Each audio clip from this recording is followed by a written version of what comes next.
Hey YouTube. Oh, it's a windy one today. We're out here. Um, should plant this, I think. Keep that from moving around. Turn that off. We're gonna change the tire today on the truck. It has roughly 1,500 miles on it. Need a couple of rags. Need a greasy one.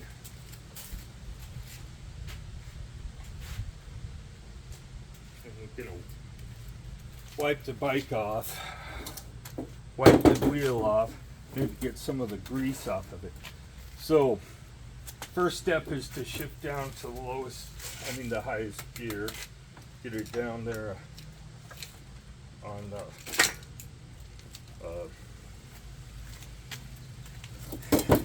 the last gear there, and you should be able to do this without. I want to make sure that don't come off.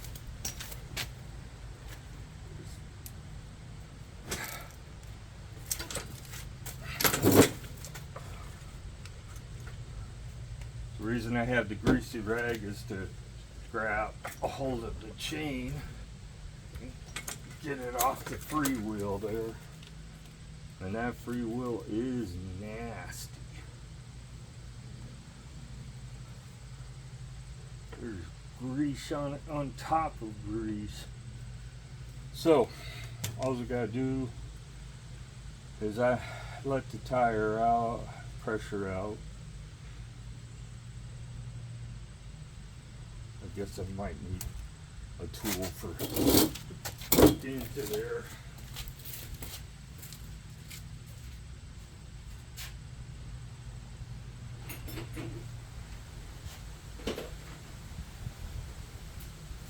I'll just use a screw.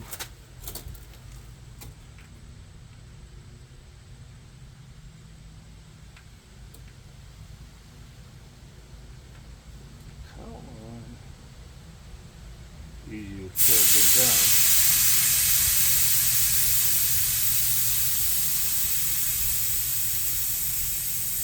Of course, the easiest way would be to take the valve core out, but I really don't want to take the valve core out more than once or twice without replacing it. And you're gonna let the majority of the air out of here go around, loosen up the feed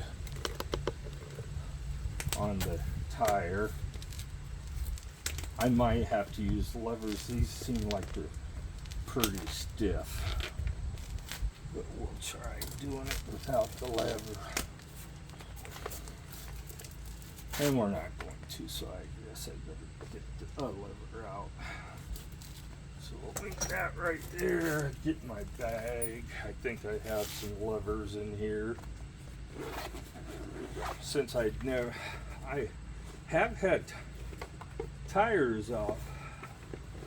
I have had Karen's tires. I changed those, but I don't remember using a lever for it. Mine, might be the tires are older, and I don't really have all the tire air out of the tire either.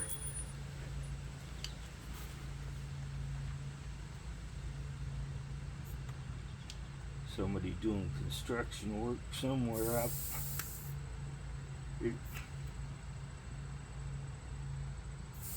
I could have put my gauge on here. It has a release, and you never want to try to take it out where the valve is. You want to go 180 degrees off, and then just stick your,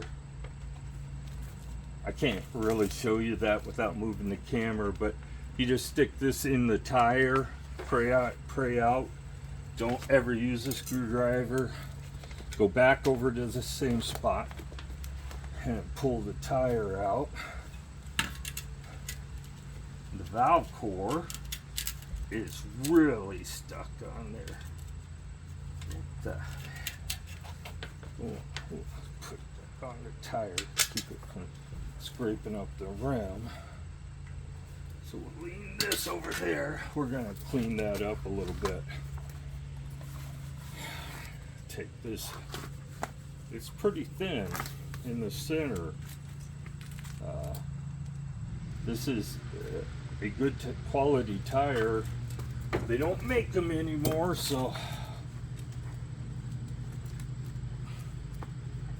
I think I'm going the right way. See how the inner tube has a little pressure left in it? Well, you want that little bit of pressure. It'll keep it from pinching on the rim when you put it back on. But we're going to go ahead and wipe some of the stuff off the point it this way a little more. Wipe some of this stuff off the outside. It's not hurting anything, but it's not helping anything either.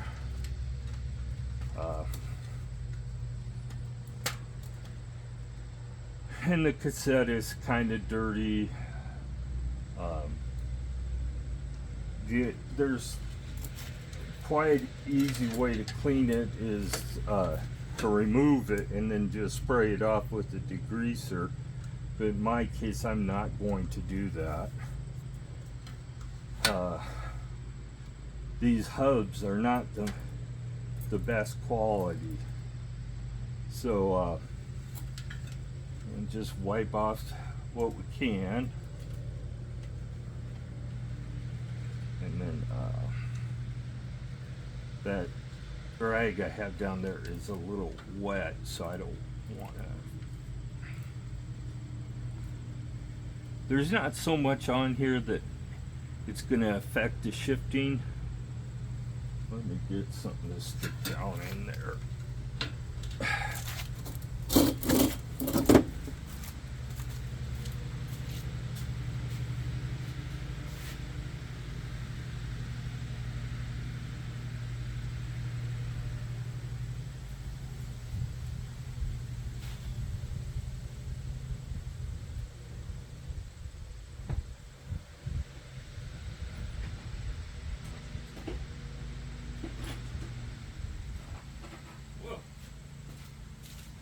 Guess I'll just use a screw.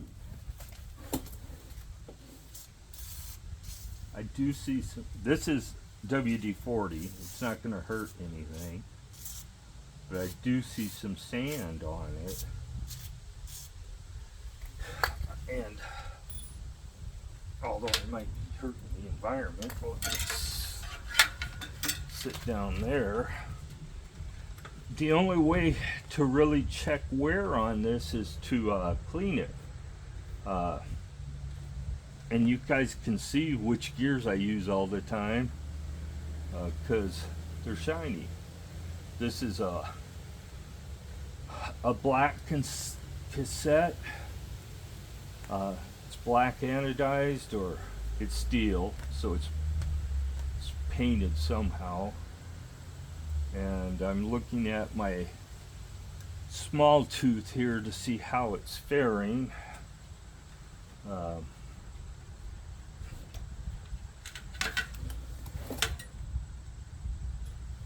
it looks like it's in fairly good shape. You want to, of all the gears that need to be cleared completely is this 11 tooth. If you're wondering how you can tell what gear it is on there, is it stamped on there somewhere what tooth, how many the tooth count is. But just by visual inspection, I can tell this is an 11 tooth because it's tiny. And a lot of people out there that are running 11 tooth on electric bikes are finding out that, especially on hub drive bikes, they don't hold up too well. They don't hold up too well on non-hub electric bikes. They can wear out fairly easily. So I am going to blow this off. So loud noises, people. I'm going to spray it one more time and then I'm going to blow it off. And we'll get a lot of this smooth right off of it.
Well, it took quite a while to get that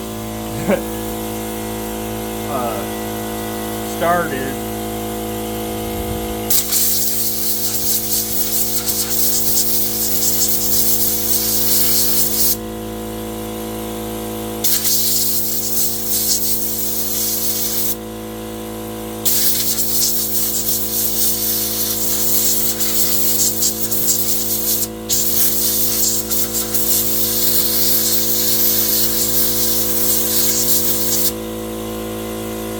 Yeah, I'm sorry about the noise, but that's just the way, the nature of the beast. Gotta let it build a little more pressure before we squirt it anymore.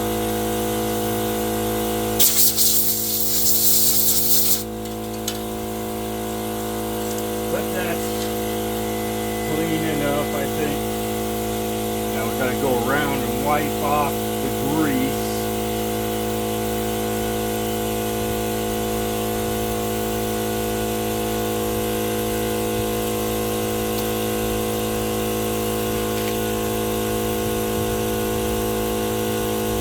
Check the inside of our rim and make sure the rim tape ain't moved anywhere while we're wiping it off.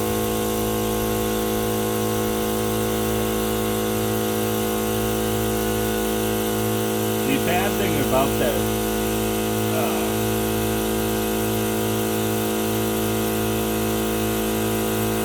white lightning is it stains stuff. I mean, it wipes off eventually, but it does stain stuff.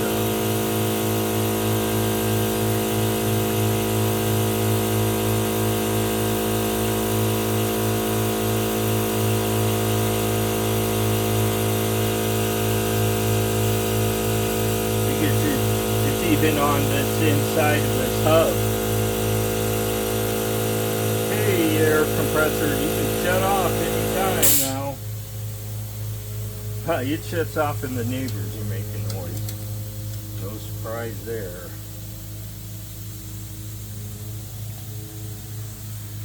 This hub is a formula brand, so it is what it is. At least they didn't skimp on the brake caliper. It's got smooge all over it too, and it's smooge from riding.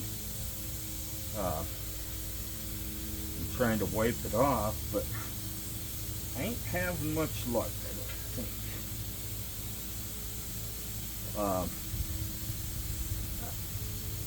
I've used alcohol.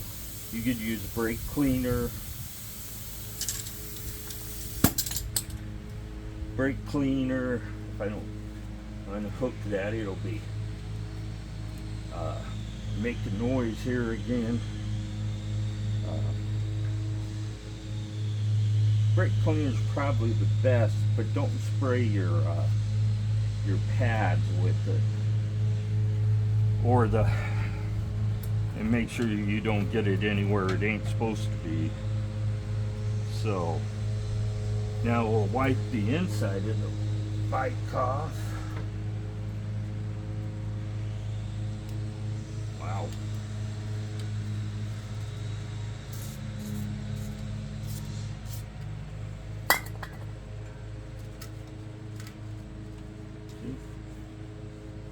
WD-40 works to clean too on this stuff.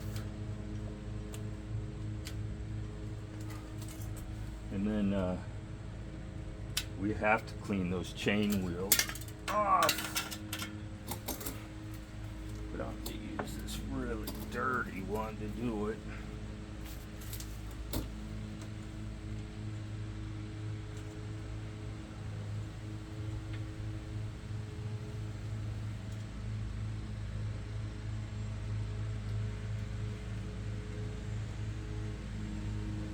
It used to be that Shimano really only included the ceramic bearings in the upper end of their line. Now I don't have my glasses, so I can't read that, but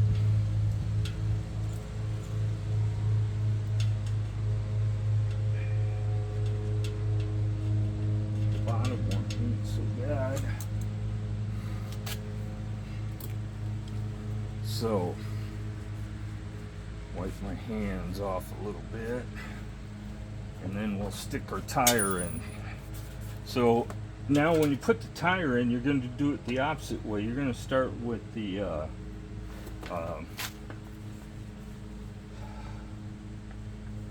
this valve core. So you need to find your valve core.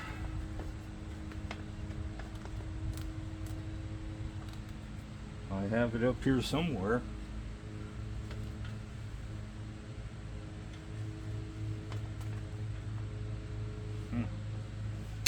It's hiding from me.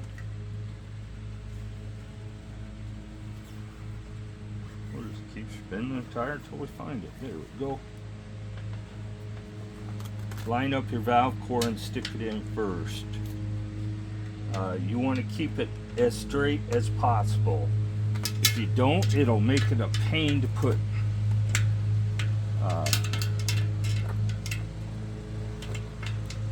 the air in the tire. Well, this is the reason it's fitting in there so tight, was because the rim tape is down in the hole. Looks like they just put the rim tape in there, and then you can put your cap on to keep it from coming back out if you have one. So now we're going to go back to the opposite side to stick the tire back on. and you just, it's that easy. So putting the tire back on, you shouldn't really need the levers to put the tire back on, just to take it off, and it's just a matter of it being easier. We'll get this brake rotor one more final wipe off, make sure we don't have anything on it.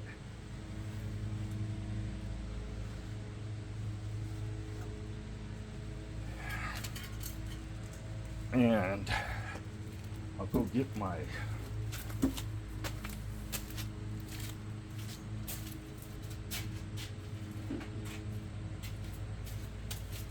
air device, which is my compressor, and we're just going to put a little pressure in it to start, not much.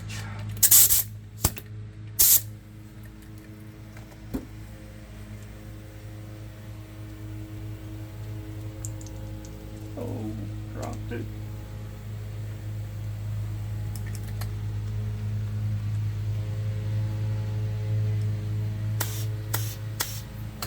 That's enough to start.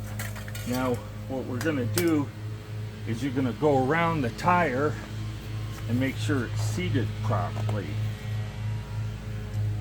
There's a line you can see in the casting.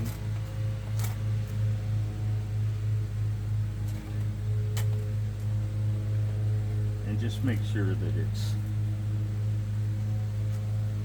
seated on both sides. I got the tire on the right direction, even though it doesn't say there's a direction on here. I'm going to assume it's directional. We're going to, tires on there right.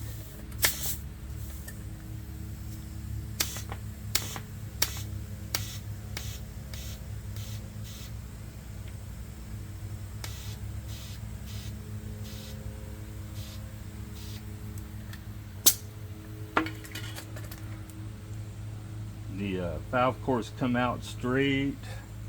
Now to put this back on, you have to grab the chain again. So grab your dirty rag.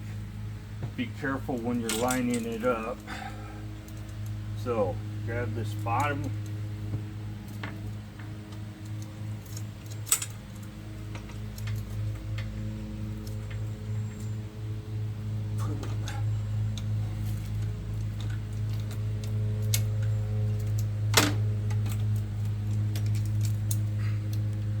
Just putting the chain, lining the chain up on the cog here,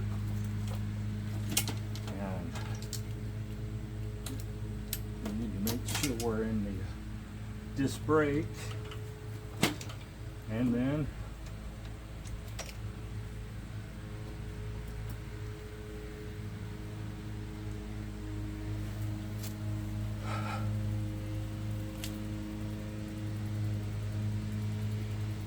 that's it. Just make sure that you've got the wheel fully seated. I think I do, but I'm going to check again. Because if you don't, you'll have a rub and brake. And that's it. Tire looks like it's running okay. The wheel's a little out of true, but it's not to the point it needs to be anything done about it yet.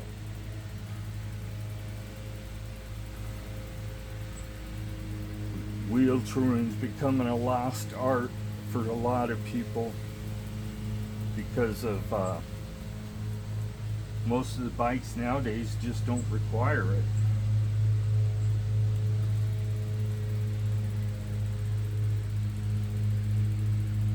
I still got a 30 delay though.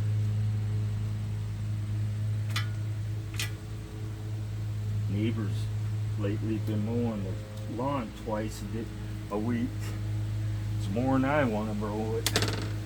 So, that being said and done, Now you could blow some of the grease out of it from the backside of the cassette. It's pretty dirty, but I'm not going to mess with it. I'm going to do a full cleanup this fall and get it completely clean. But that being said and done, that's the tire change. Basically, really don't need any tools to do it on a truck. You do, for those of you that watch, because my electric, you need a bunch of tools for that. Well, I think it's a 18 millimeter to take the back wheel off. You don't need any tire tools. Those tires fit so loose that they come right off. And the tire is pretty worn. You can see a hint of the tread, but it's starting to get pretty thin, so I just decided to change it since I have two extras. Even though I want to change the change it and put a bigger tire on it, so I got to measure. Let me grab my tape measure here.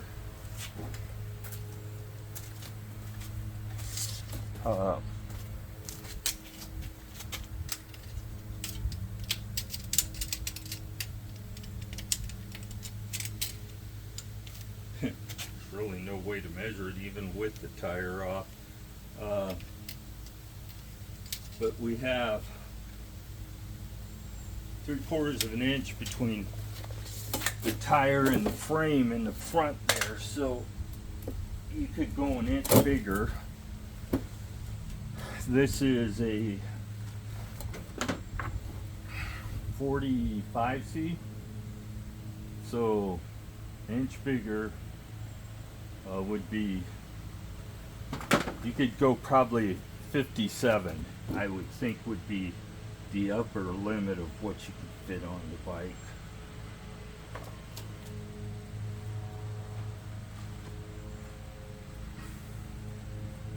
I gotta get my valve cut. It went under the trailer of all places. This magnet is for the speed sensor on the Bosch system.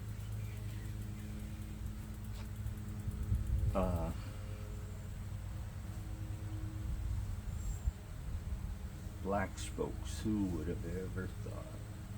The black on these spokes are nothing more than dress up. They don't serve any purpose. Stainless steel does not need to be coated. They are stainless steel. Even electric calls their spokes stainless steel. I don't know what kind of stainless steel they are, but they're not the same quality as a regular bike stainless steel. Because if they were, see, part of the problem with the electric back wheel coming loose is not the spokes, it's how the wheel is built. They don't use spoke prep, which they put on the ends of the spoke before they screw them into the nipples, and that spoke prep does a couple of different things. It keeps the nipples from seizing onto the aluminum. The nipples are either aluminum or brass, but brass is the preferred choice, and they'll seize to those stainless steel spokes fairly easily. Now let me grab this before I forget to put it on. So they use spoke prep to keep it, and then it kind of acts like a Loctite too. It keeps them from loosening up. Well, that hub motor has enough vibration and torque that it can cause it to loosen up quite a bit. So there's a guy out there, Area 13. He has just bought a dyno, and he's going to start testing bikes to see how much how much torque and horsepower they really have.